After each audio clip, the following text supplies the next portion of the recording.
محترم حاضرین کرام، بزرگان دین، نوجوانان ملت، عزیز پیارے بچوں،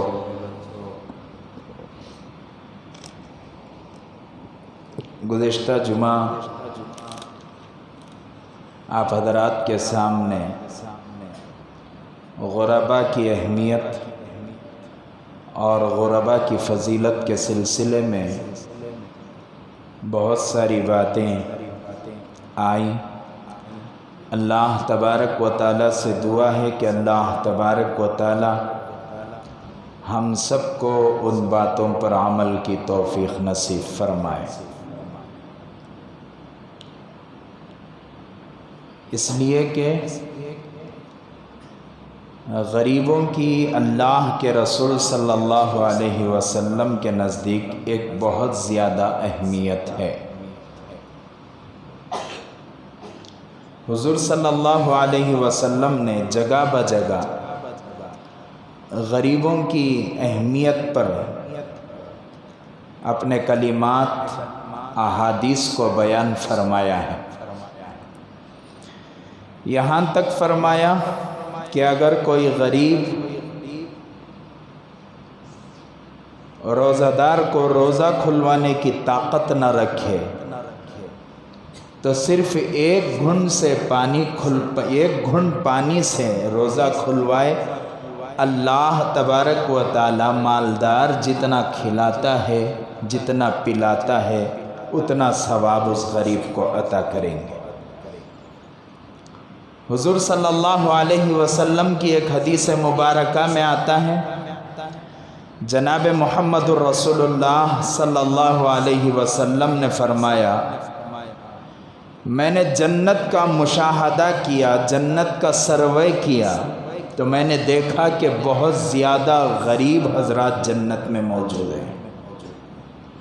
اس کا یہ مطلب نہیں کہ مالدار کوئی فضیلت نہیں رکھتے، لیکن ہاں اللہ کے رسول صلی اللہ علیہ وسلم نے ایک خواہش کا اظہار کیا، جسے اکثر میں کہا کرتا ہوں، گزشتہ جمعہ بھی میں نے کہا تھا، جناب محمد الرسول اللہ صلی اللہ علیہ وسلم ہمیشہ فرمایا کرتے، دعا کیا کرتے، اللہم احیینی مسکینا امیتنی مسکینا واحشرنی فی زمرۃ المساکین۔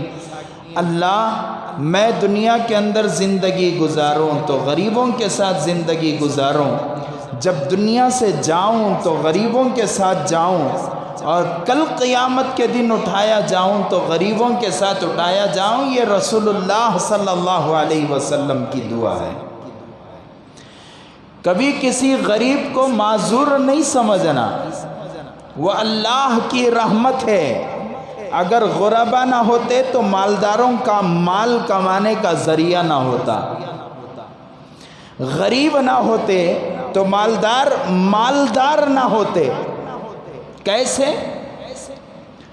مالدار کی فیکٹری میں کام کرنے والا غریب، مالدار کے کارخانوں میں کام کرنے والا غریب، مالدار کی ٹیکسی چلانے والا غریب، مالدار کی گاڑیاں چلانے والا غریب، مالدار کا لوڈ اور ان لوڈ کرنے والا غریب، مالدار کے لیے پیچھے پھر کر کچھ کاروبار کام کرنے والا غریب، مالدار کے ماتحت رہ کر کام کرنے والے غریب، اگر سب مالدار ہوتے تو دنیا کا نظام اللہ تبارک و تعالی نے ایسا ڈیزائن فرمایا، دنیا کا نظام درہم برہم ہو جاتا۔ سب غریب ہوتے تب بھی دنیا کا نظام درہم برہم ہو جاتا۔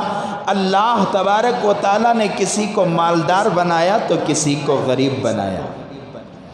مالدار کی فضیلت اپنی جگہ میں، لیکن مالدار کو ڈر کر چلنا چاہیے۔ کبھی بھی راستے میں کچھ بھی ہو سکتا ہے، کہیں بھی بھٹک سکتا ہے۔ اسی لیے فرمایا اللہ تبارک و تعالی نے، المال والبنون فتنۃ الحیات الدنیا، مالداری، مال اور اولاد دنیا کے اندر فتنہ ہیں۔ اللہ تبارک و تعالیٰ نے قرآن پاک میں فرمایا، کیوں فرمایا؟ ایک مالدار ہے جس کے پاس پیسہ ہے، اور ایک مالدار ہے اس کے پاس بھی پیسہ ہے۔ ایک مالدار انہی پیسے کو مسجد میں خرچ کرتا ہے، اللہ کے راستے میں خرچ کرتا ہے، کسی غریب کو دیتا ہے، کسی مجبور اور لاچار کو دیتا ہے۔ ایک اور مالدار ہے جس کے مال سے وہ کسینوز بناتا ہے، جوے کے اڈوں کو سجاتا ہے، زنا کے اڈوں کو سجاتا ہے اور گناہوں کے راستے میں وہ خرچ کرتا ہے۔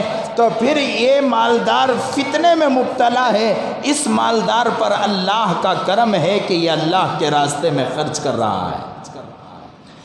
مال اللہ کی دی ہوئی نعمت ہے، کوئی گھمنڈ نہ کرے، کوئی تکبر نہ کرے، اپنی للچائی ہوئی نگاہوں سے کسی غریب کو نہ دیکھے۔ غریب اپنی جگہ میں بہت زیادہ فضیلت رکھتا ہے۔ حضرت جناب محمد رسول اللہ صلی اللہ علیہ وسلم غریب رہے۔ حضور صلی اللہ علیہ وسلم کے پاس دولت نہیں تھا، مال نہیں تھا۔ اللہ کے رسول چاہتے تو احد کے پہاڑ کو اللہ تبارک و تعالیٰ سونے کا بنا دیتا۔ اللہ کے رسول چاہتے قیصر و کسریٰ سے زیادہ مال حضرت محمد رسول اللہ صلی اللہ علیہ وسلم کے پاس ہوتا۔ حضور صلی اللہ علیہ وسلم چاہتے صحابہ کرام کو پتھر باندھنے کی ضرورت نہ پڑتی۔ اللہ کے رسول صلی اللہ علیہ وسلم کی دعاؤں سے صحابہ کے پاس مال کی فراوانی حاصل ہو جاتی۔ لیکن اللہ کے رسول صلی اللہ علیہ وسلم نے ہمیشہ غریبوں کی فضیلت بیان کی ہے۔ میں یہ نہیں کہتا کہ مال کمانا غلط ہے، مالدار غلط راستے پر ہیں، مالداروں کے اوپر عذاب ہے، نہیں، ایسی بات نہیں ہے۔ مالدار کی جتنی فضیلت ہے وہ اپنی جگہ میں ہے، لیکن اللہ کے رسول صلی اللہ علیہ وسلم نے اتنی ہی فضیلت غریبوں کی بیان فرمائی۔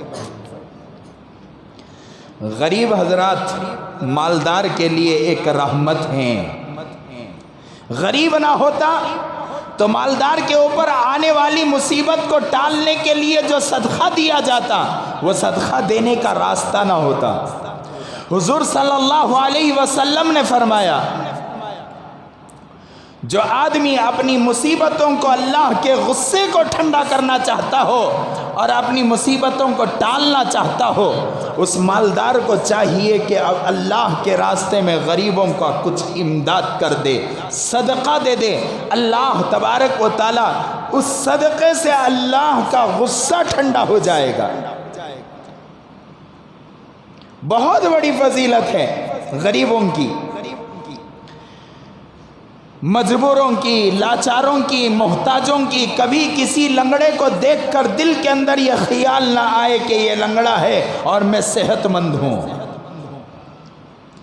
کسی مجبور کو دیکھ کر یہ خیال نہ آئے، اللہ کا شکر ادا کیا جائے کہ اللہ تو نے دنیا کے اندر مال عطا فرمایا، مجبوریوں سے دور رکھا، محتاجگی سے دور رکھا اور دوسروں کے سامنے ہاتھ پھیلانے سے دور رکھا۔ اس کی تو اللہ تبارک و تعالیٰ کے پاس شکر ادا کیا جا سکتا ہے۔ لیکن میرے دوستو، کسی غریب کو، کسی مجبور کو، کسی لاچار کو دیکھ کر حقیر نہیں سمجھا جا سکتا۔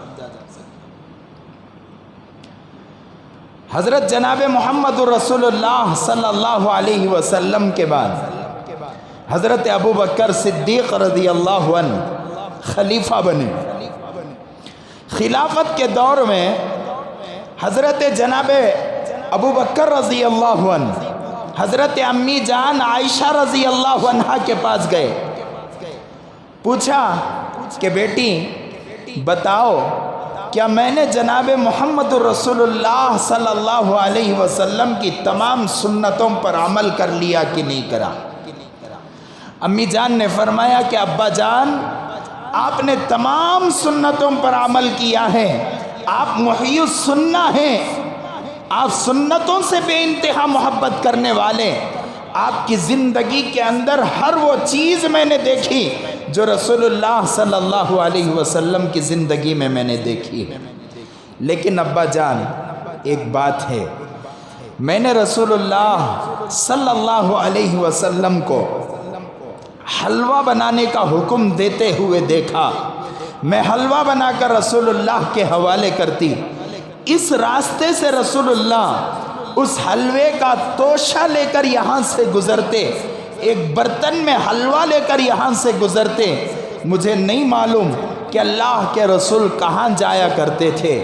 حضرت ابوبکر صدیق رضی اللہ عنہ نے حضرت امی جان عائشہ رضی اللہ عنہا، حضور صلی اللہ علیہ وسلم کی بیوی اور حضرت ابوبکر صدیق کی بیٹی رضی اللہ عنہما سے فرمایا کہ بیٹی مجھے بھی حلوہ بنا کر دو، اس سنت پر بھی میں عمل کرنا چاہتا ہوں، دیکھتے ہیں کہ یہ راستہ کہاں جاتا ہے۔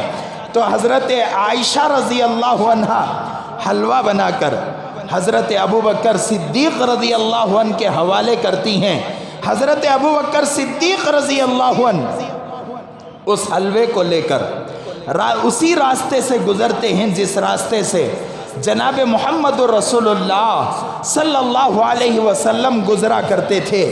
میرے دوستوں، اس راستے پر جاتے ہوئے ایک لمبا راستہ ناپنے کے بعد ایک پہاڑ ملتا ہے۔ حضرت ابوبکر صدیق رضی اللہ عنہ اس پہاڑ پر چڑھتے ہیں، وہاں پر ایک غار ہوتا ہے، اس غار کے اندر جا کر دیکھتے ہیں کہ ایک مجبور، یہ غریب، ایک لاچار جو آنکھوں سے معذور ہیں، جسم پر کیڑے پڑے ہوئے ہیں، زبان کی گویائی جا رہی ہے، بالکل معذور آدمی اس غار میں بیٹھا ہوا ہے۔ حضرت ابوبکر صدیق رضی اللہ عنہ اندر داخل ہوتے ہیں، سلام کے ساتھ اندر داخل ہوتے ہیں، وہ معذور بے انتہا رونے لگتا ہے۔ اسے حضرت ابوبکر صدیق رضی اللہ عنہ کو تعجب ہوتا ہے کہ بتاؤ بھائی تم نے کیوں رویا اور تمہیں رونا کیوں آیا؟ تو اس نے کہا کہ دراصل بات یہ ہے کہ آپ کے سلام میں اور جناب محمد رسول اللہ صلی اللہ علیہ وسلم کے سلام میں زمین آسمان کا فرق ہے۔ وہ دونوں جہاں کا سردار جب سلام کیا کرتا تھا، میرے فرحت اور انبساط کے ساتھ میرا سینہ چوڑا ہو جایا کرتا تھا، لیکن مجھے لگ رہا ہے کہ آج حضرت جناب محمد رسول اللہ صلی اللہ علیہ وسلم دنیا کے اندر نہیں ہے۔ حضرت ابوبکر صدیق رضی اللہ عنہ زارو قطار رونے لگے۔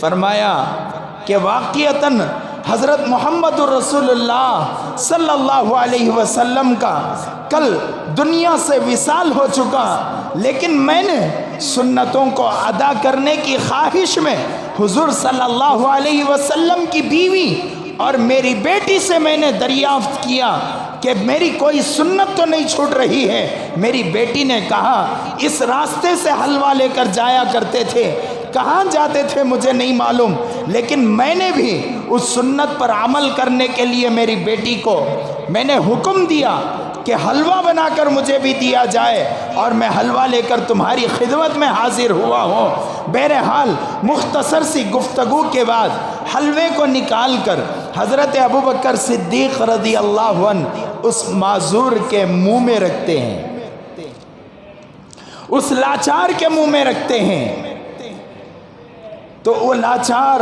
معذور آدمی زور سے آہ کی آواز نکالتا ہے، درد کی وجہ سے کرا رہا ہوتا ہے۔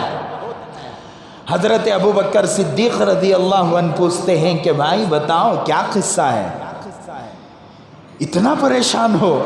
میں تو کھلا رہا ہوں، اللہ کے رسول کیسا کھلایا کرتے تھے؟ اس معذور نے کہا کہ ابوبکر اسی لیے میں نے کہا کہ تمہارے میں اور اللہ کے رسول میں یہی فرق ہے کہ حضور صلی اللہ علیہ وسلم کے کھلانے میں اور تمہارے کھلانے میں زمین آسمان کا فرق ہو چکا۔ فوراً حضرت ابوبکر رضی اللہ عنہ فرماتے ہیں میرے بھائی مجھے بتا دو کہ وہ سنت کیا تھی جس سنت پر میں بھی عمل کر لوں اور کل قیامت کے دن اللہ کے سامنے کہہ سکوں کہ باری تعالیٰ جناب محمد رسول اللہ صلی اللہ علیہ وسلم کی ایک ایک سنت پر میں نے عمل کیا ہے۔ سنت پر عمل کرنے کا جذبہ حضرات صحابہ کرام کے اندر کیسا تھا اور آج کے مسلمانوں کے اندر کیسا ہے؟ صحابہ کے اندر کیسی حضور صلی اللہ علیہ وسلم اور صحابہ کے اندر کیسی رحم دلی تھی، اور آج کے مسلمانوں کی رحم دلی کا میں کیا بتاؤں۔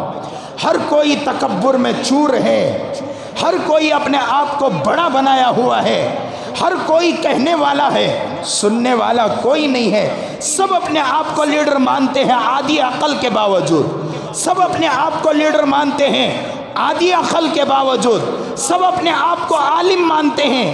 کبھی کوئی آدمی کوئی گھونس خرگوش کا پینٹ لگا کر سفید پینٹ لگانے کے بعد وہ گھونس کیا نہیں ہو جاتی؟ وہ گھونس خرگوش نہیں ہو جاتی۔ اسی طریقے سے اسی چوہے کے مانند کوئی آدمی اگر اوپر سے اپنے آپ کو لیڈر مان لے، خدا کی عزت و جلالت کی قسم وہ لیڈر ہو نہیں سکتا جب تک کہ اس کے اندر دینداری نہ آئے، اس کے اندر امانت داری نہ آئے، اس کے اندر رحم دلی نہ آئے، اس کے اندر حضور صلی اللہ علیہ وسلم کی صفات نہ آئے۔ کوئی آدمی جھوٹے کو، مکار کو، دغاباز کو، مسلمانوں کے دھوکے باز کو ہم نے اٹھا کر اسمبلیوں میں اور پارلیمنٹوں میں بٹھایا، جس کی وجہ سے آج مسلمان مجبور ہوتا جا رہا ہے۔ لیکن وہ صحابہ کرام جن کے پاس ڈھال نہیں تھی، جن کے پاس تلوار نہیں تھی، جن کے پاس گھوڑے نہیں تھے، جن کے پاس ریتیلی زمین پر چلنے کے لیے چپل نہیں تھے، تپتی ہوئی دھوپ میں ٹوٹی ہوئی تلواروں کے ساتھ جنگ کے میدان کو فتح کرنے چلے تھے، ایسے صحابہ کرام نے حکومتیں کر کر بتایا کہ مال کی ضرورت نہیں، دولت کی ضرورت نہیں، ایمان کو مضبوط کیا جائے۔ خدا وحدہ لا شریک کی قسم، اللہ کی مدد کیسے اترتی ہے وہ صحابہ کی سیرت سے ہمیں معلوم ہوتا ہے۔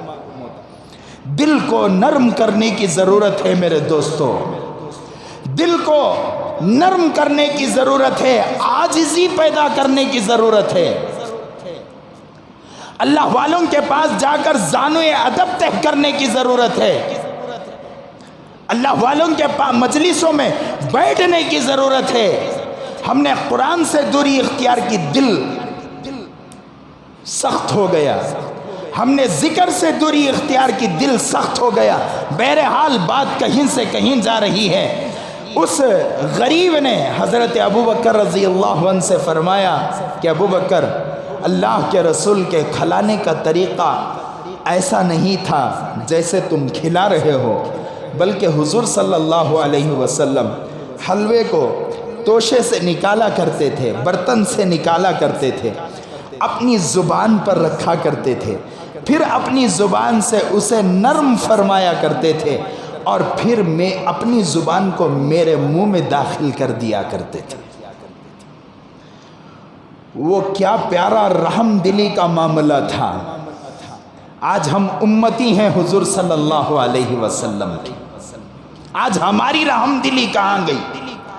ہمارے سامنے کوئی مجبور آتا ہے، کوئی لاچار آتا ہے، اس کی طرف دیکھنا بھی گوارا نہیں کرتے ہم لوگ۔ ہمارے گھروں کے پاس فقیر مانگنے کے لیے آتا ہے، نہیں معلوم ہمارے گناہوں کی وجہ سے کون سی مصیبت ہمارے گھروں پر منڈلا رہی ہوتی ہے، لیکن اس فقیر کے دروازے کے کھٹکھٹانے کے بعد آپ نے سوچا ہوگا میں نے 1 روپیہ دیا، آپ نے سوچا ہوگا میں نے 5 روپیے دیا، آپ نے سوچا ہوگا میں نے 10 روپیے دیا۔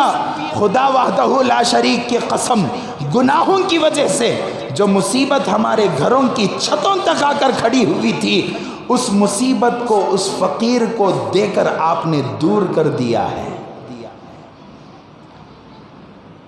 تو اللہ تبارک و تعالیٰ نے اور جناب محمد رسول اللہ صلی اللہ علیہ وسلم نے فقیروں کو یہ فضیلت عطا فرمائی۔ مالدار اگر فقیر کو نہیں دیکھتا، زکوٰۃ ادا کرنے میں پیچھے ہٹتا ہے، تو کیا ہوتا ہے؟ ایک مرتبہ حضرت موسیٰ علیہ السلام نے فرمایا کہ میں نے قارون کے پاس جا کر زکوٰۃ مانگی. پچھلی امتوں پر بھی زکوٰۃ فرض تھی. اس دور میں کیسے فرض تھی؟ ایک بکرا لیا جاتا، اوپر لے جا کر پہاڑوں پر رکھ دیا جاتا، اوپر سے ایک انگار آتی، اس بکرے کو جلا دیتی، یا اس کے بعد اوپر سے ایک ہوا آتی، اس بکرے کو اوپر اٹھا لیتی. الگ الگ طریقے سے جس کا بکرا اوپر چلا جاتا اس کا صدقہ قبول ہوا، جس کا بکرا اوپر نہ جاتا اس کا صدقہ قبول نہیں ہوا. فوراً ایکشن کا ریاکشن، فوراً رزلٹ مل جاتا کہ یہ گنہگار ہے، اس کا صدقہ قبول نہیں ہوگا، یہ دھوکے باز ہے، اس کا صدقہ قبول نہیں ہوگا. آج اللہ کا شکر ہے، اللہ تبارک و تعالیٰ نے ہمارے عہدوں کے پیچھے، ہمارے کپڑوں کے پیچھے، ہمارے علم کے پیچھے، ہماری سندوں کے پیچھے، ہمارے جو ہے امارتوں کے پیچھے، ہمارے دین کی خدمتوں کے پیچھے ہماری گناہوں والی زندگی کو چھپا کر رکھا ہے. باہر سے ایک بہت بڑے مالدار آ رہے ہیں. کیا صاحب؟ بہت بڑے مالدار حضرت ایک بہت بڑے مولانا آ رہے ہیں. کون؟ بہت بڑے مولانا ہیں. ایک لیڈر اندر داخل ہو رہے ہیں. کون بہت بڑے لیڈر ہیں، لیکن لیڈر کے دل کو معلوم لیڈر انہیں کتنا بڑا لیڈر کر کو. حالت اس کی کیا ہے؟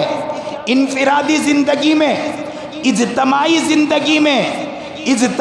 زندگی میں بہت اچھا رہنا آسان ہے، لیکن انفرادی زندگی میں اجتماعی زندگی والی زندگی گزارنا بہت مشکل ہے. آپ سوچ کر دیکھیں، آپ انفرادیت میں شیطان کیسا حملہ کرتا ہے. میں سامنے آؤں پگڑی پہن کر، بہترین توپ پہن کر، اوپر کوٹ پہن کر، میں لوگوں کے سامنے آؤں، لوگ کہیں گے بہت بڑے حضرت بیان بہت اچھا رہتا، فلاں مسجد کے خطیب صاحب ہیں، فلاں مسجد کے اندر تفسیر کرنے والے ہیں، فلاں جگہ فلاں تنظیم کے صدر ہیں، فلاں جگہ میں جو ہے اکثر حضرت کے تفاسیر ہوا. بڑے بڑے القابات، شیخ الہند، شیخ الحدیث، اور شیخ الفقہ، شیخ الکل والماکلات، اور پتہ نہیں کیا کیا کہا جاتا ہے. لیکن میری انفرادی زندگی میں اجتماعی زندگی والی زندگی گزارنا مجھے مشکل ہے. تو میرے دوستو، حضرت موسیٰ علیہ السلام نے قارون کے پاس زکوٰۃ مانگی. اس وقت بھی زکوٰۃ فرض تھی. تو قارون نے انکار کر دیا. اللہ نے فرمایا موسیٰ واپس چلے جاؤ، پلٹ کر نہیں دیکھنا. حضرت موسیٰ علیہ السلام قارون کے محل سے باہر ہی نکلے تھے.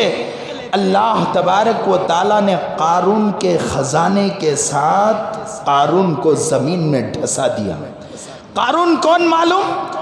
30-40 کی سائڈ رکھ کر، اندر بہترین صوفے لگا کر، بھائی بھائی پر ظلم کرنے والا، یا بیوی بچوں پر ظلم کرنے والا، یا ماں باپ پر ظلم کرنے والا. ایسی کتنی مثالیں میں بتاؤں. بچے نے ماں کو دھوکہ دے کر دستخط کروائے ہیں، بچے نے باپ کو دھوکہ دے کر دستخط کروائے ہیں پراپرٹیوں کے پیپروں پر. ایسے کتنی مثالیں میری آنکھوں کے سامنے جیتی جاگتی میرے ساتھ، میرے سامنے آیا ہوا مسئلہ میں ہاتھ پکڑ لے جا کر ٹینک گارڈن میں بتا سکتا ہوں. ایسے کتنے بچے ہیں جو اپنے ماں باپ کو تکالیف دیا کرتے ہیں مال کے خاطر. لیکن قارون کا خزانہ کتنا تھا معلوم؟ کلومیٹروں تک اونٹوں پر قارون کے خزانے کی چابیاں لدایا کرتی تھی. ہم نے کیا خزانہ دیکھا ہوگا، ہم نے کیا مال دیکھا ہوگا، ہم نے کیا دولت دیکھی ہوگی، ہم نے کیا عہدے دیکھے ہوں گے. اللہ تبارک و تعالیٰ نے اس دور میں اپنے نافرمانوں کو وہ عطا کیا تھا. اسی لیے اللہ کے رسول صلی اللہ علیہ وسلم نے فرمایا الدنیا سجن المؤمن و جنت الکافر، دنیا مسلمان کے لیے قید خانہ اور کافر کے لیے جنت ہے۔ مسلمان کے لیے قید خانہ کیسا؟ اللہ کے تمام احکامات میں مسلمان بندھا ہوا ہے، کافر بندھا ہوا نہیں۔ کافر کھلا ہے، مسلمان کو فجر پڑھنا پڑے گا، مسلمان کو ظہر پڑھنا پڑے گا، مسلمانوں کو نمازیں پڑھنا پڑے گا، مسلمانوں کو زکاتیں ادا کرنا پڑے گا، مسلمانوں کو حج کا فریضہ ادا کرنا پڑے گا، مسلمان برابر وقت میں حضور صلی اللہ علیہ وسلم کی سنتوں پر عمل کرے گا، مسلمان روزہ رکھے گا، مسلمان غریبوں کے ساتھ رحم دلی کرے گا، اور کافروں کے ساتھ یہ تمام احکامات نہیں۔ مسلمان کلمہ پڑھے گا، کافر کو کلمے کی کوئی پابندی نہیں ہے۔ مسلمان پر نماز فرض ہے، کافر پر فرض نماز کوئی نماز فرض نہیں ہے۔ اسی لیے میں کہا کرتا ہوں، ابھی وی کوٹے میں ایک مسجد میں جانا ہوا تو مسجد کی افتتاح تھی۔ افتتاح کے بعد اندر غیر مسلموں کو بلا کر بٹھا کر ان کی افطاری ہوئی۔ اس کے بعد وہاں کا MLA تھا، اسے بلا کر بٹھا کر افطاری ہوئی، مہذب انداز میں ہوئی، جو بھی ہوا ٹھیک تھا، غیر شرعی میں نے کچھ نہیں دیکھا۔ لیکن ہاں، نادان لوگ، کم عقل لوگ، بعض لوگوں نے تھالیاں ماری مسجد کے اندر، وہ غیر شرعی تھا، اس کے علاوہ کوئی غیر شرعی چیز نہیں تھی۔ کسی نے مجھ سے کہا کہ مولانا تمہارے بیان کے بعد دیکھو مولانا مسجد کے اندر ناپاک لوگوں کو بلا لے کا کو بٹھا کو اللہ کے گھر کو ناپاک کرے۔ اچھا، میں ہاتھ پکڑ کو بلا لے جا کو باہر بیٹھا، مسجد کے باہر۔ اب یہ بتاؤ مجھے کہ غیر مسلم کو مسجد میں آنا چاہیے نہیں آنا چاہیے؟ کئی سا آ جاتا حضرت نے، ایک نوجوان بولیا کئی سا آ جاتا انہیں۔ کیوں صاحب کئی کو نہیں آنا انہیں؟ ناپاک رہتا حضرت انہیں، پیشاب کی پاکی نہیں رہتی، دل کے اندر ایمان نہیں رہتا، اللہ کے پاک گھر کے اندر انہیں کیسا آ سکتا ہے؟ میں نے کہا کہ بھائی بات ایسی نہیں ہے، اس کے پاس جب ایمانیچ نہیں ہے تو پیشاب کی پاکی کی پابندی کہاں سے لگے گی؟ پیشاب کی پاکی کسے؟ کسے پیشاب کی پاکی؟ کسے؟ مسلمان کو۔ کافر کو پیشاب کی پاکی ہے۔ ہم نے غیروں کو مسجد میں لانا چھوڑا، غیروں نے مسلمانوں کو دہشت گرد بنا دیا۔ کاش غیروں کے لیے مسجد میں آنے کی اجازت ہوتی۔ کئی مسجدوں کے سامنے میں نے دیکھا کہ غیر مسلم باہر اپنے چھوٹے چھوٹے بچوں کو لے کر کھڑے ہوتے ہیں۔ کس لیے کھڑے ہوتے ہیں؟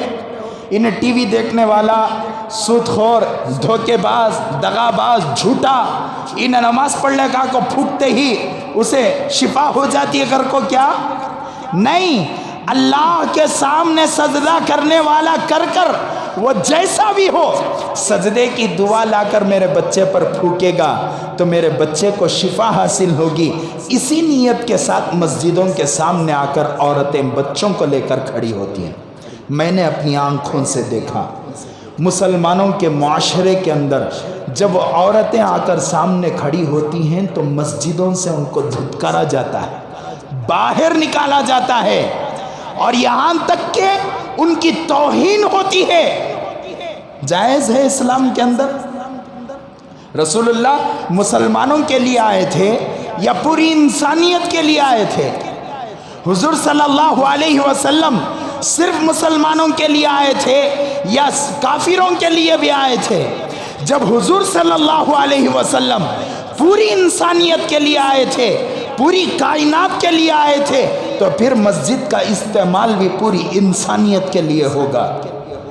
قرآن صرف مسلمانوں کے لیے نازل نہیں ہوا تھا، قرآن مسلمانوں کے لیے بھی نازل ہوا تھا، قرآن عیسائیوں کے لیے بھی نازل ہوا تھا، قرآن غیر مسلموں کے لیے بھی نازل ہوا تھا، قرآن یہودیوں کے لیے بھی نازل ہوا تھا. یہ کسی کے باپ کی پراپرٹی نہیں ہے کہ یہ مسلمانوں کی مسجد ہے، یہاں پر غیر نہیں آ سکتا.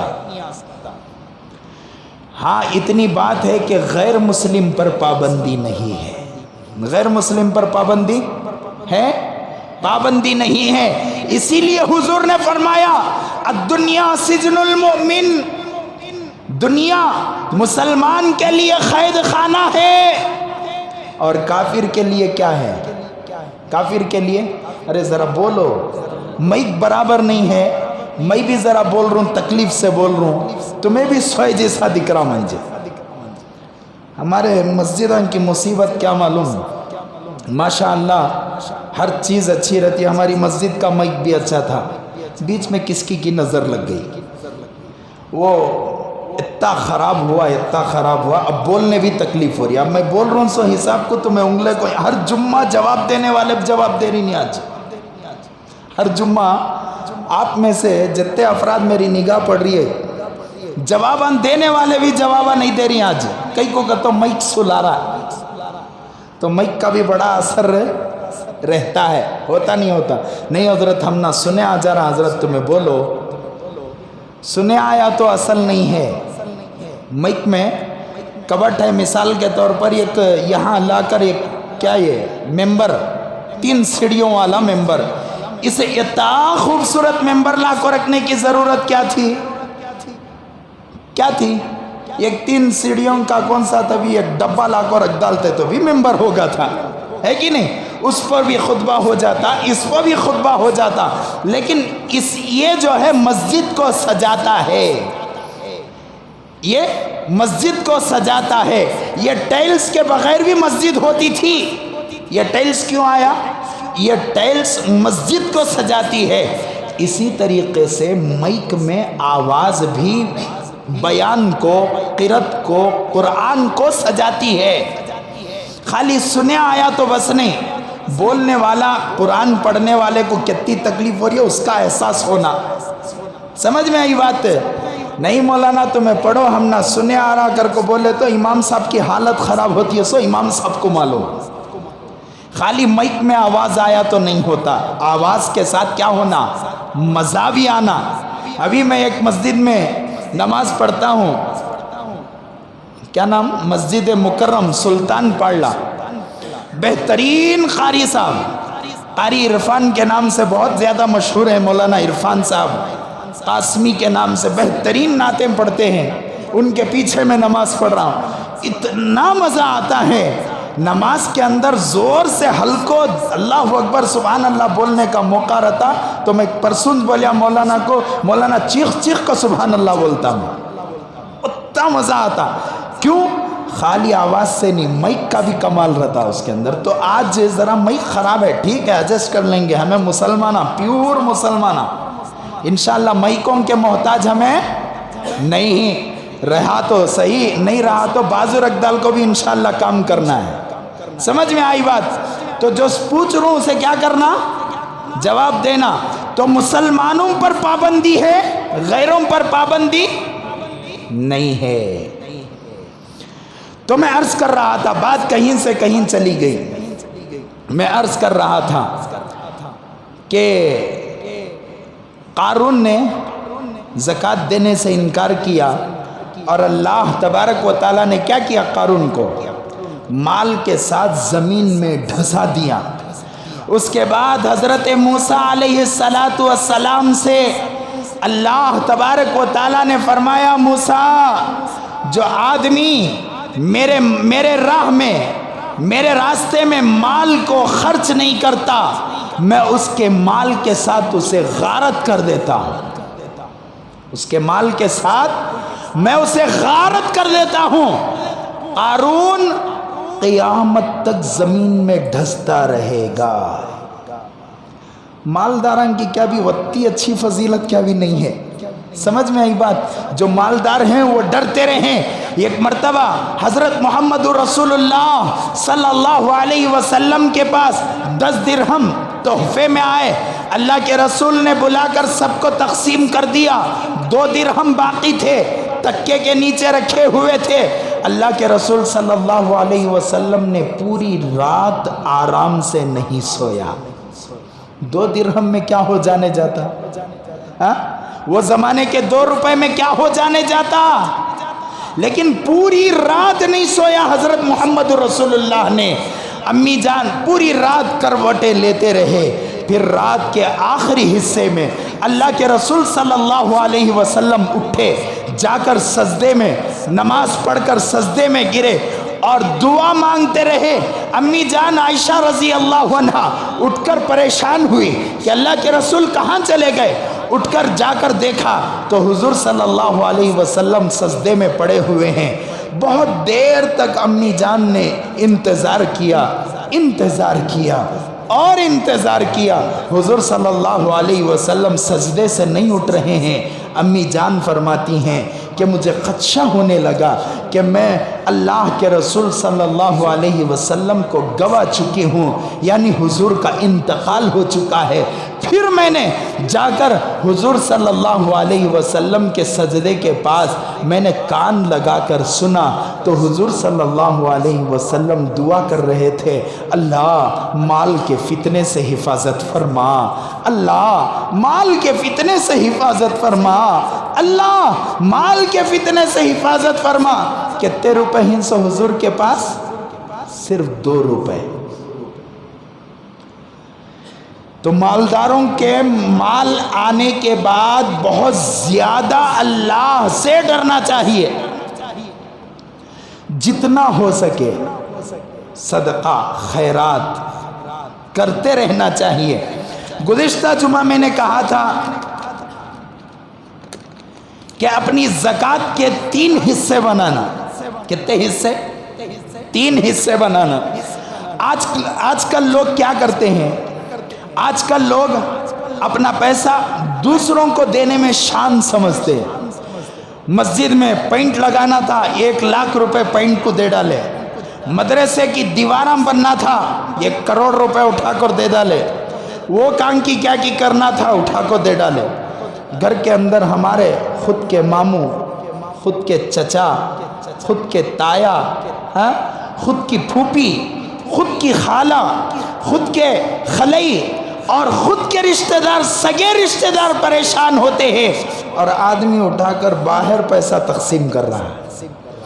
3 حصے اپنے زکوٰۃ کے بنانا۔ پہلا حصہ کس کا؟ گزشتہ جمعہ بولیا تھا، پہلا حصہ رشتہ داروں کا۔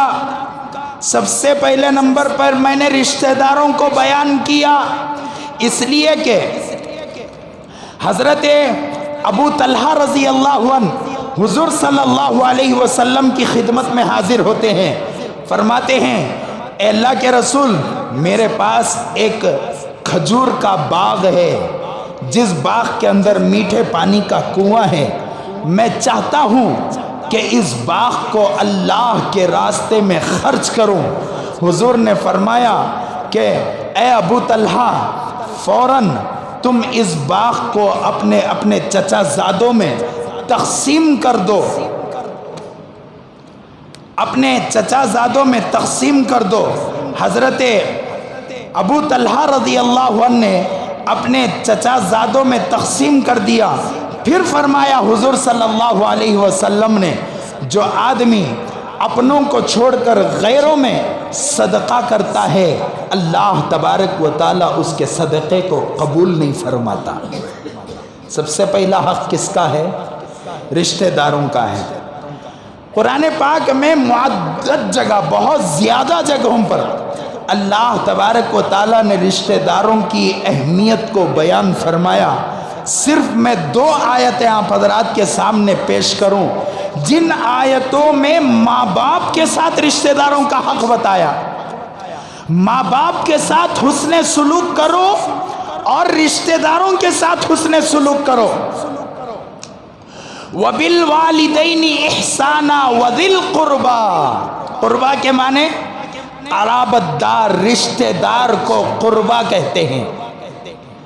اپنے ماں باپ کے ساتھ اور رشتہ داروں کے ساتھ احسان کرو۔ تو مطلب کیا ہے؟ ماں باپ کے بعد اگر کسی کا حق ہے تو وہ رشتہ داروں کا حق ہے۔ پھر آگے اللہ تبارک و تعالیٰ نے ایک دوسری آیت میں فرمایا وَاعْبُدُوا اللَّهَ وَلَا تُشْرِكُوا بِهِ شَيْئًا وَبِالْوَالِدَيْنِ إِحْسَانًا وَبِذِي الْقُرْبَى، فرمایا اللہ کی عبادت کرو اور اس کے ساتھ شرک نہ ٹھہراؤ، اس کے ساتھ شریک نہ کرو، اور اپنے والدین کے ساتھ احسان کرو، اور والدین کے ساتھ ساتھ وَبِذِي الْقُرْبَى، اپنے رشتہ داروں کے ساتھ احسان کرو۔ تو کیا مطلب ہے؟ سب سے پہلا حق زکوٰۃ میں کس کا؟ رشتہ دار کا۔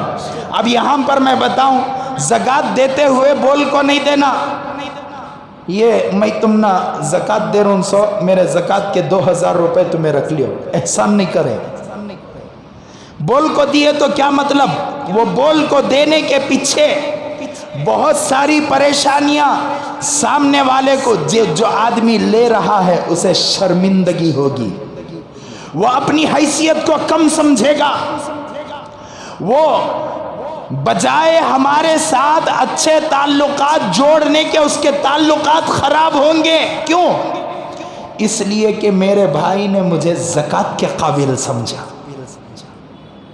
میرے بھائی نے مجھے زکوٰۃ کے قابل سمجھا، تو اس لیے کیا کرنا؟ زکوٰۃ دیتے ہوئے بول کر نہیں دینا۔ حضرت سلمان ابن عامر رضی اللہ عنہ روایت فرماتے ہیں کہ رسول اللہ صلی اللہ علیہ وسلم نے فرمایا غریبوں اور مسکینوں کو خیرات دینا تو خیرات ہے، لیکن رشتہ داروں کو خیرات دینا خیرات کے ساتھ صلہ رحمی ہے۔ یعنی کہ مطلب کیا ہے؟ 2 ثواب ہیں، یہ خیرات کا ثواب، یہ ایک آپس میں محبت پیدا کرنے کا ثواب، صلہ رحمی کرنے کا ثواب۔ سمجھ میں آئی بات؟ حضرت ابو ایوب انصاری رضی اللہ عنہ فرماتے ہیں ایک شخص حضرت جناب محمد الرسول اللہ صلی اللہ علیہ وسلم کے پاس آیا، آ کر حضرت محمد الرسول اللہ صلی اللہ علیہ وسلم سے اس نے دریافت فرمایا کہ اللہ کے رسول، مجھے کوئی ایسا عمل بتائیے جس پر میں عمل کر کر جنت کا مستحق بن جاؤں، جس پر میں عمل کر کر جنت کا مستحق بن جاؤں۔ تو حضرت جناب محمد الرسول اللہ صلی اللہ علیہ وسلم نے فرمایا کہ اللہ کی عبادت کرو، کسی کو اس کے ساتھ شریک نہ کرو، نماز پڑھو، زکوٰۃ دو، اور رشتہ داروں کے ساتھ صلہ رحمی کرو۔ تو مطلب کیا؟ رمضان کے مہینے میں اکثر لوگ زکوٰۃ نکالا کرتے ہیں، اور رمضان کے مہینے میں زکوٰۃ آدمی جب خیرات کرتا ہے اس کی نیت یہ ہوتی ہے کہ عام دنوں سے 70 گنا زیادہ مجھے ثواب ملے گا۔ اچھا ہے آپ رمضان کے مہینے میں نکالتے ہیں، لیکن میرے دوستو زکوٰۃ کو نکالتے ہوئے آپ کو اللہ کے رسول نے اس حدیث کے تحت میں جنت کی سرٹیفکیٹ عطا فرمائی۔ وہ سرٹیفکیٹ کیا ہے؟ آپ اپنے رشتہ داروں میں زکوٰۃ کی تقسیم کرو، صلہ رحمی کے بدلے میں اللہ آپ کو جنت عطا کرے گا، کریں گے انشاءاللہ۔ سب سے پہلا حق کس کا؟ رشتہ داروں کا ہوگا۔ دوسرا حق مدارس دینیہ اور تنظیموں کا۔ ابھی اس دور کو سامنے رکھ کر میں اسے دوسرے نمبر پر بیان کر رہا ہوں، ورنہ آج کے حالات ہمارے کرناٹک کے، ہمارے بھارت کے، ہمارے انڈیا کے خراب نہ ہوتے تو میں اس کو تیسرے نمبر پر رکھتا۔ آج چونکہ حالات خراب ہیں، ارتداد کا ماحول زیادہ ہو چکا، اگر کوئی آدمی بے وقوف یہ کہے کہ مدارس والے اب کیا کر رہے ہیں، مدارس والوں سے کیا ہونے جاتا، سب ہمیں کرنے والے، ہمیں تنظیمہ کرنے والے، میرے دوستو ایسے منہ پر، ایسے لوگوں کے منہ پر چاٹا مارو، اس لیے کہ ہندوستان کو، ہمارے بھارت کو، بھارت بہت بڑا بھارت، چاروں طرف بھارت کے ملٹری کو کھڑایا گیا۔ کیوں کھڑایا گیا؟ اس ملک کی حفاظت کے خاطر۔ اسی طریقے سے اگر مدارس نہ ہو اسلام کی حفاظت کے خاطر، حضرات علماء نہیں نکلیں گے، پھر علماء نہیں نکلیں گے تو مسلمانوں کے معمولی مسائل کو حل کرنے والا کوئی نہیں ہوگا۔ اسلام کی حفاظت حضرات علماء کے ذمہ ہے، دین کی حفاظت حضرات علماء کی ذمہ ہے۔ لوگوں کے اندر بد عقیدگی کو نکالنا اور صحیح عقیدہ بنانا حضرات علماء کی ذمہ داری ہے۔ اگر علماء مدارس سے نکلنا بند ہو جائیں تو پھر ہمارے ایمان کا حال کیا ہوگا، ہمارے اسلام کا حال کیا ہوگا؟ مدارس آپ کے چندوں سے چلتے ہیں، مدارس کو کسی نے کسی کی پراپرٹی نہیں بنائی۔ کروڑوں اربوں کا پیسہ مدارس والے بچوں پر خرچ کرتے ہیں، کہاں سے آتا ہے؟ وہ آپ ہی کے صدقے اور خیرات سے، آپ کی زکاتوں سے آتا ہے۔ آپ جیسوں کے پیسے استعمال مدارس والے کرنے کے بعد ہم جیسے علماء باہر نکلتے ہیں، آپ کو صحیح راستہ بتانے کی کوشش کرتے ہیں۔ اللہ تعالیٰ سے دعا ہے کہ اللہ تعالیٰ ہمیں واقعتاً ویسا عالم بنائے کہ ہم صحیح رہبری کر سکیں۔ مدارس والوں کا بہت بڑا کردار ہے مسلمانوں کے ایمان کی حفاظت کے لیے۔ میرے دوستو، میں آپ کو بتاؤں، سلطان عبدالحمید سے سلطان عبدالحمید کے وزیر نے پوچھا کہ جہاں پناہ یہ جو غیروں کی جانب سے سازشیں ہو رہی ہیں، عیسائیوں کی جانب سے، ترکی کے سلطان عبدالحمید، آج مسلمان بکھرے ہوئے ہیں، مسلمانوں کا ایک لیڈر نہیں ہے۔ اس وقت مسلمانوں کا ایک لیڈر ہوا کرتا تھا، سلطنت عثمانیہ میں سلطان عبدالحمید۔ ساری سازشیں سلطان عبدالحمید کے خلاف ہوا کرتی تھی، آج تمام مسلمانوں کے خلاف سازشیں ہو رہی ہیں۔ سلطان عبدالحمید کے خلاف ایسے جال بچھائے جاتے جو جال نظر نہیں آتے، لیکن اللہ تعالیٰ نے سلطان عبدالحمید کو بہت چالاکی سے نوازا تھا، عقل مندی سے نوازا تھا، دانش مندی سے نوازا تھا۔ سازش سے پہلے اس سازش کی تدبیر حضرت سلطان عبدالحمید کیے ہوئے ہوتے تھے۔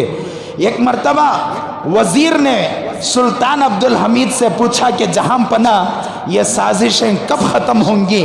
سلطان عبدالحمید کا وہ تاریخی جملہ آج بھی کتابوں کے اندر موجود ہے۔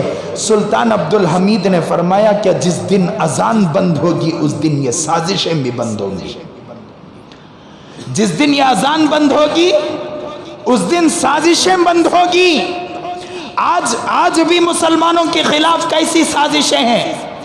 کتوں نے، خنزیروں نے، کمینوں نے، انہوں نے مسلمانوں کے گھروں کو توڑا۔ میں کتا کہوں تو کوئی بڑی بات نہیں ہے۔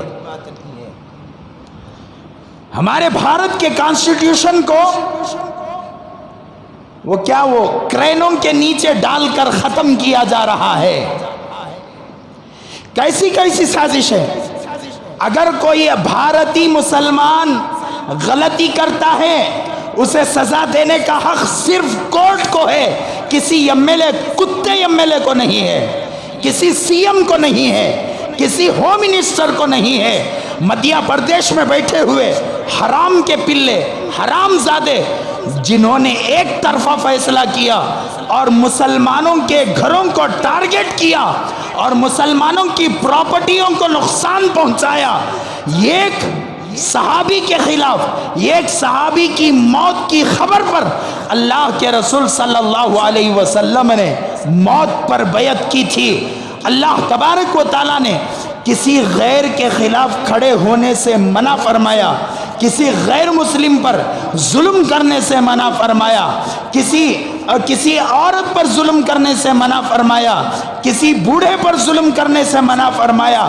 لیکن وہیں پر اللہ تبارک و تعالیٰ نے 26 آیتوں میں فرمایا کہ اگر کوئی مسلمانوں کی پراپرٹیوں کو نقصان پہنچائے، کوئی مسلمانوں کی عزتوں کو نقصان پہنچائے، کوئی مسلمانوں کی مساجد کو نقصان پہنچائے، کوئی مسلمانوں کے مدارس کو نقصان پہنچائے، کوئی مسلمانوں کے بینک بیلنس کو نقصان پہنچائے، کوئی مسلمانوں کی جانوں کو نقصان پہنچائے، کوئی مسلمانوں کی عورتوں کی عزت و آبرو کو نقصان پہنچائے، اس 26 آیتوں میں اللہ نے فرمایا کہ ان کے خلاف جہاد کرو۔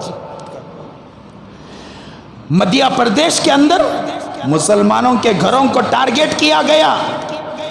پہلے جن کتوں کی طرف سے پتھر آیا تھا ان کتوں کو چھوڑ دیا گیا، اور پھر جوابی کارروائی میں مسلمانوں نے جو جواب دیا ان کو آئیڈنٹی، ان کے آئیڈنٹیفیکیشن کیا گیا کیمروں سے، اور پھر ان کے گھروں کو ایک طرف سے نہ کورٹ آرڈر تھا، نہ نوٹس تھی، نہ اور کوئی کچھ تھا، لیکن مسلمانوں کے گھروں کو گرایا گیا۔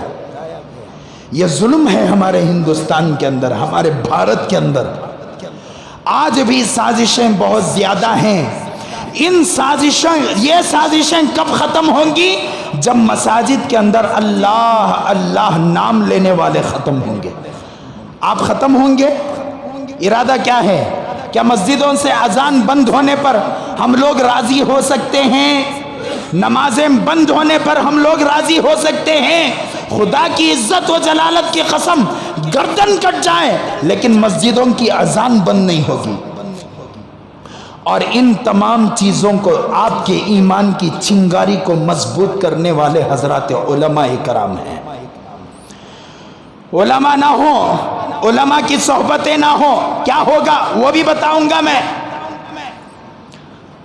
یماریم مسلم راشٹریہ منچ، یہ ایک RSS کی تنظیم مسلمانوں کے درمیان میں فتنہ کرتے ہوئے پھر رہی ہے، جس تنظیم کے ماتحت کئی تنظیمیں مسلمانوں کی کھل چکی، جس کے اندر سارے بے نمازی مسلمان، بددین مسلمان داخل ہو رہے ہیں۔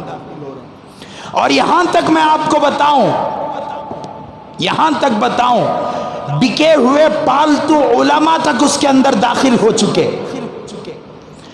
اب ان تنظیموں سے جانے سے روکنے والے حضرات علماء کرام ہیں۔ یہ علماء کہاں سے بنتے ہیں؟ کسی اسکول سے فارغ ہو کر آتے ہیں، یا کسی کالج سے فارغ ہو کر آتے ہیں، یا کسی یونیورسٹی سے فارغ۔ کہاں سے آتے ہیں؟ مدارس سے آتے ہیں۔ اور مدارس کس سے چلتے ہیں؟ میرے اور آپ کے صدقوں سے، زکاتوں سے۔ اللہ آباد فرمائے ہمارے اکابرین کو کہ انہوں نے اپنے مدرسوں کو گورنمنٹ کے حوالے نہیں کیا۔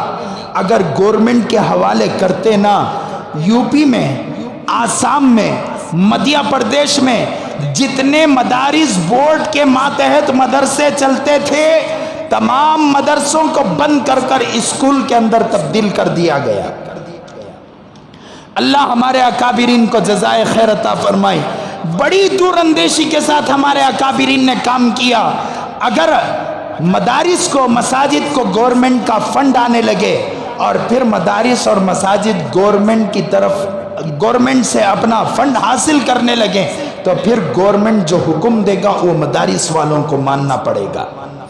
کیا ہم لوگ ایسا چاہیں گے؟ کیا ہم لوگ ایسا چاہتے ہیں؟ نہیں چاہتے۔ تو پھر دوسرا نمبر، مدارس والوں کو اپنی زکات دو، اپنے صدقے دو۔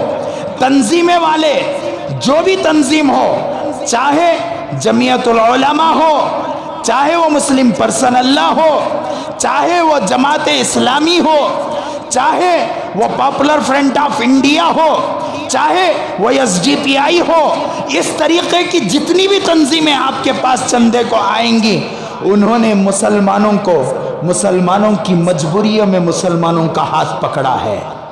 کسی نے راشن کو تقسیم کیا، تو کسی نے مسلمانوں کی جیل سے رہائی کا سامان مہیا کیا، کسی نے کرونا کٹوں کو تقسیم کیا، تو کسی نے لاشوں کو پوری عزت کے ساتھ لے جا کر کرونا وائرس کے دور میں اپنے پیسوں کو خرچ کر کر ان کی لاشوں کو ٹھکانے لگایا۔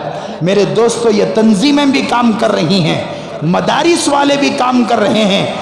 فی الوقت خصوصیت کے ساتھ مسلمانوں کے خلاف اٹھنے والی آواز کے خلاف جو آدمی آواز اٹھاتا ہے، جو تنظیم آواز اٹھاتی ہے، ان تنظیموں کو خاص کر اپنی زکاتیں دو، اپنے صدقات دو، ان کی حفاظت کرو.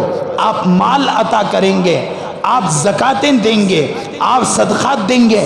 ہمارے پاس اتنا پیسہ نہیں ہے کہ زکات کے علاوہ کا پیسہ ہم تنظیموں کو دے سکتے ہیں، مدارس کو دے سکتے ہیں. کیا ہی اچھا ہوگا کہ ہمارے پاس اتنا پیسہ آئے اور ہم لوگ جو ہے مدارس کو اچھا مال دیں، تنظیموں کو اچھا مال دیں، زکات غریبوں تک پہنچائیں. لیکن ہمارے پاس اتنا مال نہیں ہے، تو ہمارے لیے بہتر یہی ہے کہ ہم لوگ اپنا پیسہ، اپنی زکات کہاں پر دیں؟ دوسرا نمبر مدارس کا. پہلا نمبر کس کا؟ رشتہ داروں کا. دوسرا نمبر مدارس کا. کسی بھی صورت سے مدارس کے چندے آپ حضرات کے سامنے آئے، آپ انکوائری کریں، آپ انکوائری کریں.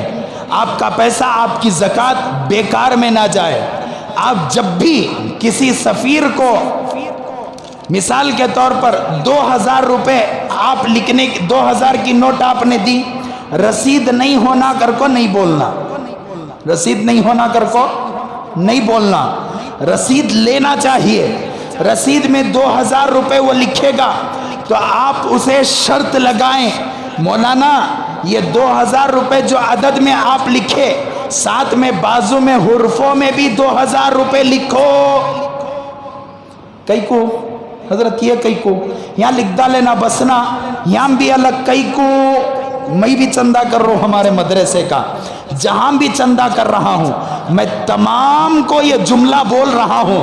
آج میں اپنا حق سمجھتے ہوئے پوری مسجد کے سامنے یہ بتا رہا ہوں، اس لیے کہ ٹوپی کے شکل میں، جھبوں کی شکل میں، پگڑیوں کی شکل میں ذرا چور بھی داخل ہو جاتے ہیں. سمجھ میں آئی بات؟ آپ تحقیق کریں، تحقیق کر دیں تو یہ عدد میں کیسے پیسہ مارا جا سکتا ہے. آپ کو 2000 کی رسید ملے گی، ٹھیک ہے، آپ نے 2000 دیا، 2000 کے لکھی ہوئی رسید آپ کو ملے گی. لیکن نیچے ایک صفر کے نیچے اتنا پیپر رہتا ہے، صفر کے نیچے یہ اتنا پیپر رہتا ہے. کتنے پیسے نکل گئے؟ 1800 روپے نکل گئے. محتمم صاحب کے پاس کتنے پہنچے؟ 200 روپے پہنچے. وہ 200 روپے میں سفیر صاحب کا کمیشن کتنا؟ 50%. 50%. تو میں سب کو نہیں بول رہا ہوں، آپ کے پاس 75% اچھے آدمی آتے رہیں گا.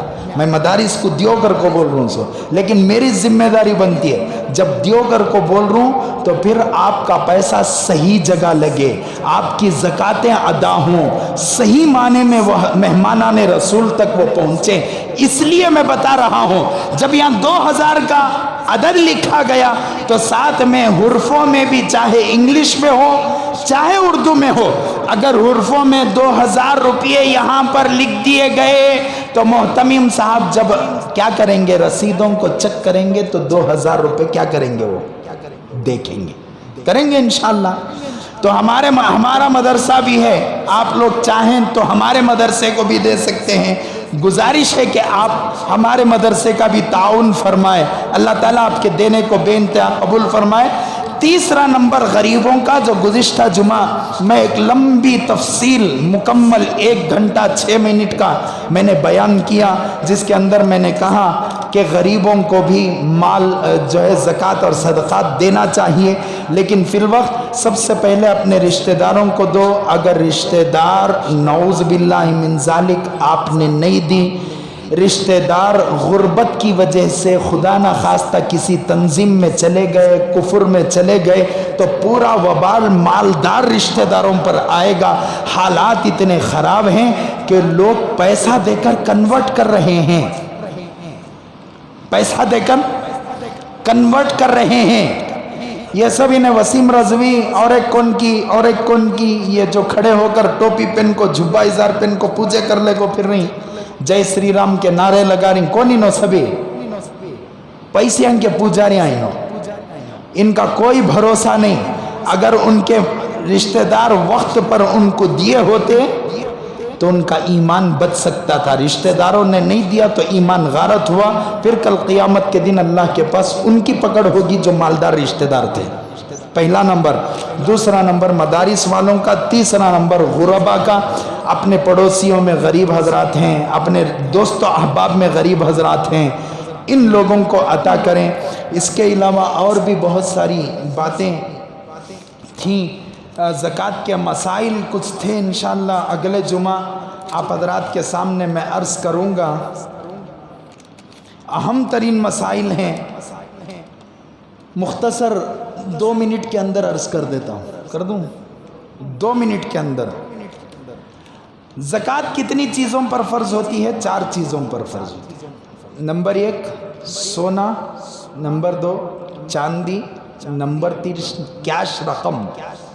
رقم کہاں کہاں ہو اب بتاتا ہوں. نمبر 4 مال تجارت.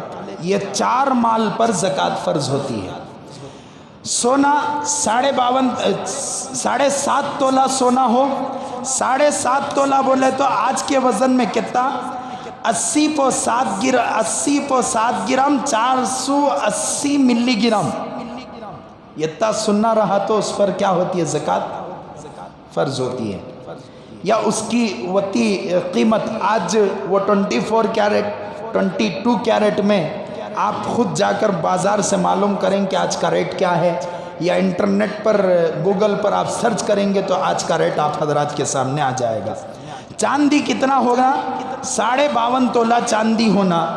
موجودہ وزن کتنا ہوگا؟ 612 گرام 360 ملی گرام.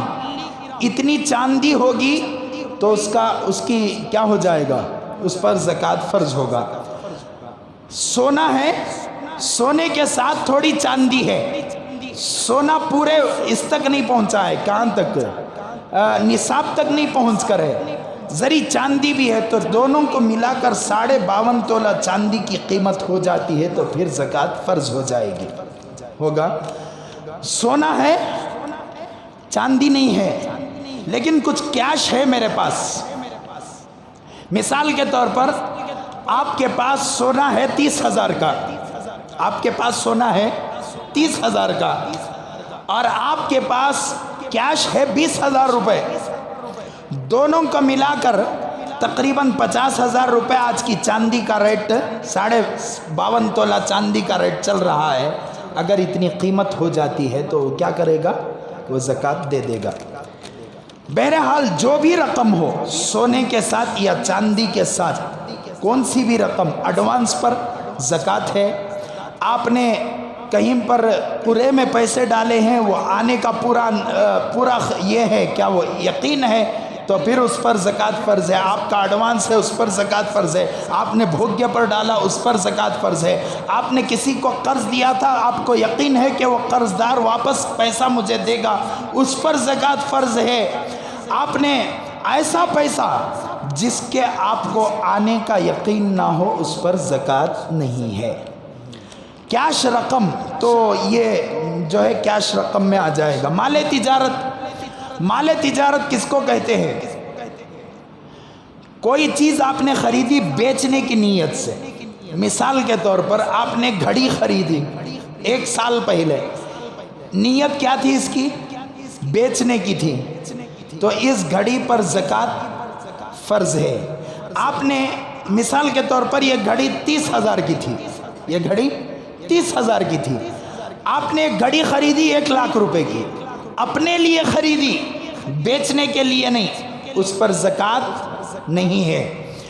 کسی آدمی نے 1 بنگلہ 2 بنگلے 4 بنگلے 5 بنگلے 10 بنگلے بنایا, اپنے واسطے بنایا, اس پر زکوٰۃ ہے کیا؟ اس پر زکوٰۃ نہیں ہے. کیوں بنایا؟ اپنے لیے بنایا, بیچنے کے لیے نہیں. ہاں درمیان میں اگر ارادہ ہو جائے کہ میں اسے کیا کر دوں گا, بیچ دوں گا, تو پھر اس پر زکوٰۃ فرض ہو جائے گی. سمجھ میں آئی بات؟ پھر اس پر آپ کی فیکٹری ہے, فیکٹری کے اندر آپ کی مشنریز ہیں, مشنریز پر زکوٰۃ فرض نہیں ہے. وہ مشنریز سے جو مال آپ حاصل کرتے ہیں اس پر زکوٰۃ فرض ہے. آپ نے گھر کرائے پر دیا تھا, اس کرائے پر اس گھر پر زکوٰۃ نہیں ہے، اس لیے کہ وہ گھر مال تجارت نہیں ہے، ذاتی گھر ہے، لیکن اس سے حاصل ہونے والا جو بھاڑا ہے، کرایہ ہے، اس کرائے پر زکوٰۃ فرض ہے۔ اس کے علاوہ زکوٰۃ صرف رمضان میں ادا نہیں ہوتی۔ زکوٰۃ مثال کے طور پر ہمارے میں سے کسی کی شادی ربیع الاول میں ہوئی تھی، ربیع الاول کی 1 تاریخ کو ہوئی تھی، رمضان میں زکوٰۃ دینا کیا دینا ہے؟ نہیں ہے۔ کیوں؟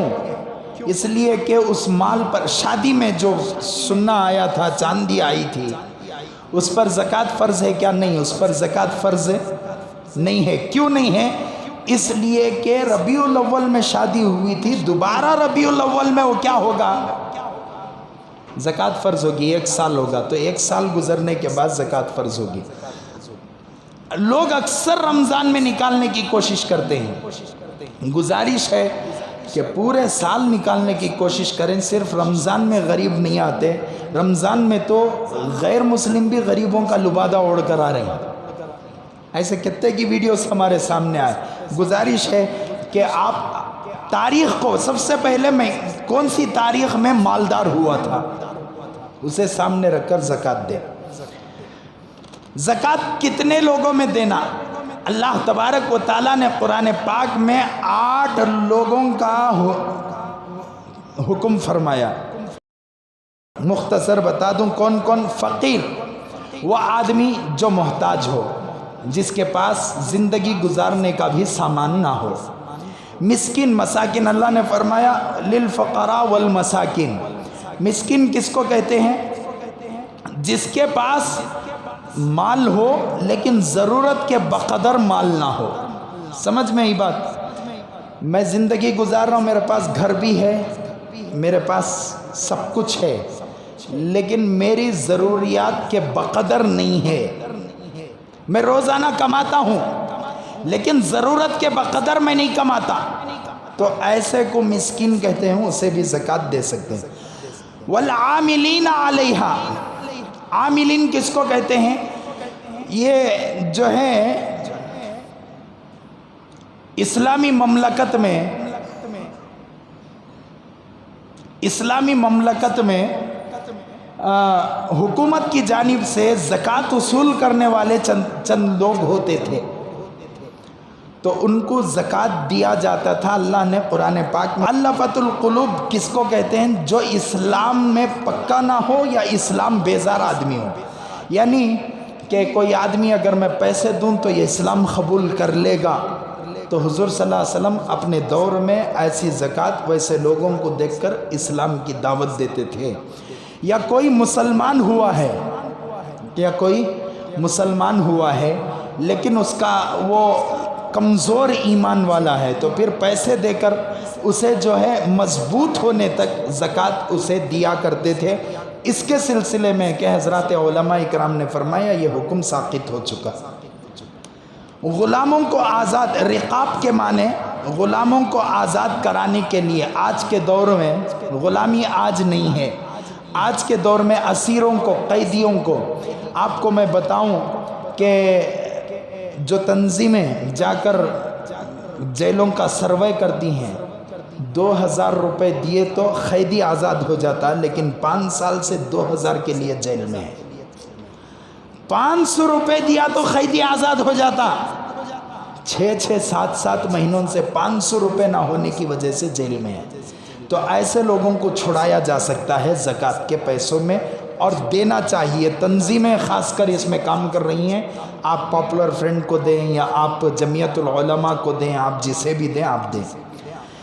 غارمین، جن پر کوئی حادثہ پڑا ہو یا مقروض ہو گیا ہو، بہت مالدار تھا، اچانک کوئی مصیبت لاحق ہوئی، پورا پیسہ ختم ہو گیا، تو اسے بھی زکوٰۃ دیا جا سکتا ہے۔ کوئی مالدار تھا، بہت زیادہ قرض دار ہو گیا ہے، اسے بھی پیسہ دیا جا سکتا ہے۔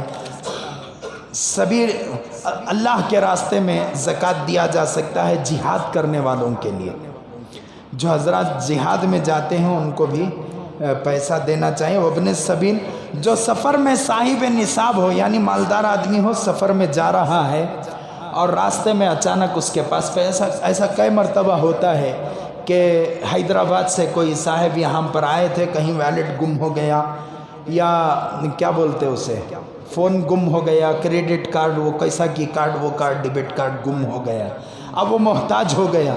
تو پھر وہ اپنی جگہ میں بہت بڑا مالدار تھا، لیکن فی الوقت یہاں اجنبی گاؤں میں ہے، اس کے پاس پیسہ نہیں ہے. تو پھر شریعت کہتی ہے کہ وقتی طور پر جب تک وہ اپنے مال تک نہ پہنچے اس وقت تک وہ زکوٰۃ کا مستحق ہے، اسے بھی زکوٰۃ دی جا سکتی ہے. اتنے زکوٰۃ کے چند مسائل آپ حضرات کے سامنے میں نے ضروری اس لیے سمجھا کہ اگلے 2 جمعہ ہیں، لوگ اکثر 10 رمضان کے بعد زکوٰۃ کی رقم نکالتے ہیں، تو ضروری تھا کہ زکوٰۃ کی رقم نکالنے میں آسانی ہو. اگر کسی کو اور بھی مسئلہ پوچھنا ہے تو انشاءاللہ میں اندر آفس میں بیان کے نماز کے فوری بعد آفس میں بیٹھا رہوں گا، وہاں آ کر پوچھیں، جو مسئلہ معلوم ہوگا بتا دوں گا، یا میرا فون نمبر ہوگا تو شام تک اسے دیکھ کر میں آپ حضرات کو بتاؤں گا. اللہ تعالیٰ سے دعا ہے کہ اللہ تعالیٰ ہم سب کو ان باتوں پر عمل کی توفیق نصیب فرمائے. آخر میں مسجد کے چندے کا اعلان ہے، جاتے ہوئے مسجد کا زیادہ سے زیادہ تعاون فرماتے ہوئے اللہ تعالیٰ آپ کے دینے کو بے انتہا قبول فرمائے. ایک مرتبہ اور آخر میں گزارش ہے کہ ہمارے مدرسے کا بھی خاص خیال رکھیں، اور ہمارے مدرسہ بھی زکوٰۃ کا اور صدقات کا مستحق ہے. آپ حضرات اگر دینا چاہتے ہیں تو انشاءاللہ میں حاضر ہوں، دے سکتے ہیں، آج بھی دے سکتے ہیں اور کبھی بھی دے سکتے ہیں. اللہ تعالیٰ سے دعا ہے کہ اللہ تعالیٰ ہم سب کو کہنے سننے سے زیادہ عمل کی توفیق نصیب فرمائے. آمین. وآخر الدعوانا الحمدللہ رب العالمین.